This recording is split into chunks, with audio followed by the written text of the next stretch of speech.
Hello and a very warm welcome back to Sojourn with Sangeeta. And today I'm taking you to a hidden gem of Karnataka, the Chandramaulishwara temple in Unkal, Hubli. This ancient temple is close to the Unkal lake, which is a landmark in the town of Hubli. So it dates back to nearly 1,000 years and it indeed surprised me on various accounts. So if you love exploring India's rich heritage, this one is for you. But before that, do take a second to hit the subscribe button. It doesn't cost you a dime. So we chose to stay at a hotel close to the Unkal Lake. There are many there.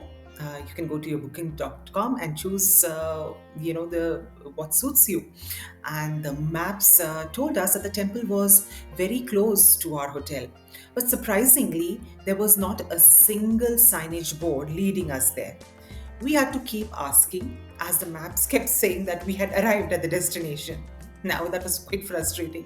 But anyway, we finally found the place and we parked our car at a distance and went past a dusty road into a settlement where we saw the residents on that day celebrating Bali Padiyami and the festival that is celebrated in Karnataka during after Deepavali, and it was also Rajyotsava day. So at the end of the settlement, what we saw the entrance of the temple, and what we saw was spectacular.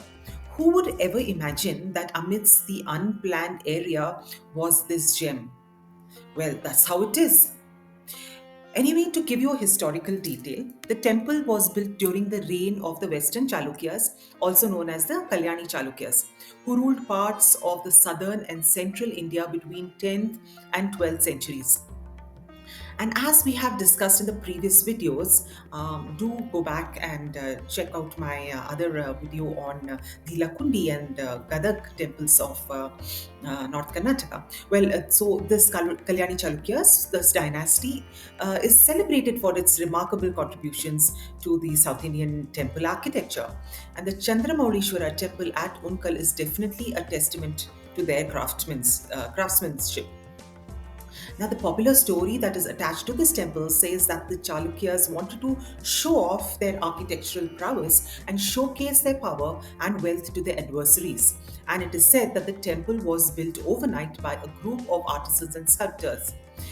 I don't know how much truth there is to that because it is a beautiful structure, even though it is incomplete.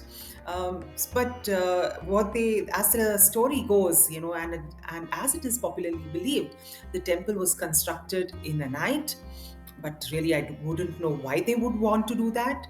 And so the temple structure was left incomplete. And this temple doesn't have a gopura.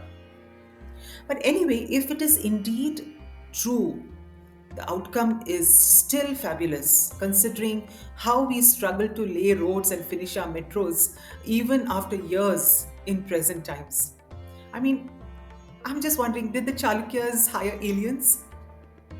And so, but on a more academic and serious note, the temple seems to follow the Sandhara plan, which means that it has a square sanctum enclosed by a gallery of pillars, which is meant for the Pradakshina or the circumambulation. There is a main sanctum that houses a Chaturmukha Linga or the four faced Shivalinga. The Garbhagriha, which is open from all four sides, has four molded walls, each with decorated doors. The door jumps are decorated with the Panchashakhas, that is, five concentric bands of fine carvings. And the artisans have made sure that each door was unique. And the eastern door, in particular, is very ornate. So originally, the temple housed the image of the Chaturmukha Linga at the very center of the Garbhagriha, so that the pilgrims could see one face of Shiva no matter where she or he stood. However, at some point, this was moved and now it is on the western side of the temple. So the Garbhagriha or the Sanctum Sanctorum, the Pradakshine path, that is the circumambulatory passage created by a set of pillars, and the Sarvadobhadra Mukha Mandapa, that is the main entrance hall of the temple, have four decorated doorways, each with Dwarapalas in the cardinal directions.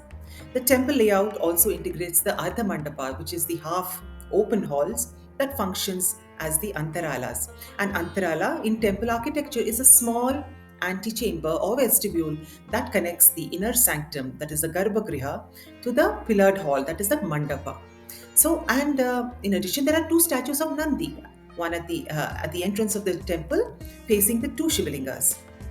So I am not really an expert in temple architecture, but from what I have read, the adhishtanas or the plinth of the temple is supposed to be of the Manchabandha type, which is made for the buildings of gods and and for kings.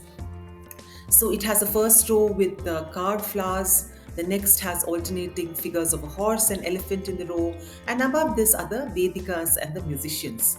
The jalas or screens seen in this temple are of two types, the Gulika and Pushpakanta, and both are very elegant. This temple as a whole has sculpted walls and pillars of black granite stones in the Chalukyan architectural style. The outer walls of the temples have niches framed with pilasters.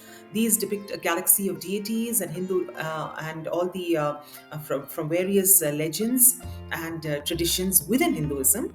And the temple thus integrates the artwork of Shaivism, Vaishnavism, Shaktiism, and Vedic deities all together.